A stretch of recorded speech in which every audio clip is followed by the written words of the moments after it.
கருட பகவான் என்பது இந்து சமயத்தில் மிக முக்கியமான தெய்வங்களில் ஒருவர். அவர் பெருமாளின், விஷ்ணுவின் வாகனமாகவும் பக்தர்களின் காவலராகவும் கருதப்படுகிறார். கருட பகவானின் தோற்றம் பிதாமகன் கஷ்யப முனிவர் மாதா வினதா கருடனின் பிறப்பு அவரது தாயின் அடிமைத்தனத்தை முடித்து வைக்க அமிர்த குஞ்சம் பெற்றுத்தரும் நோக்கில் ஏற்பட்டது. கருடன் அரை மனிதன், முகமும் உடலும் மனித வடிவம். அரை பறவை, பெரிய இறக்கைகள், கொக்கி முகம் போல சித்தரிக்கப்படுகிறார். சிறப்புகள்: விஷ்ணுவின் வாகனமாக இருந்து எப்போதும் அவரின் அருகில் இருப்பார். கருடன் மிகுந்த வேகம் மற்றும் சக்தி உடையவர்.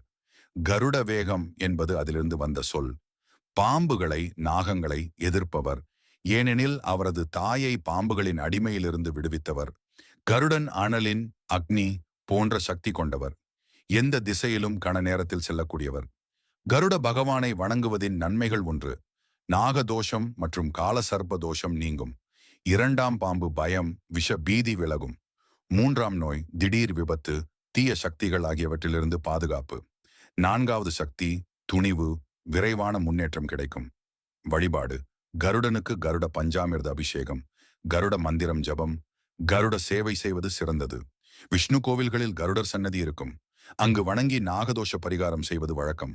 கருடர் படம் அல்லது சிலை வீட்டில் வைத்து தினமும் வணங்கலாம்.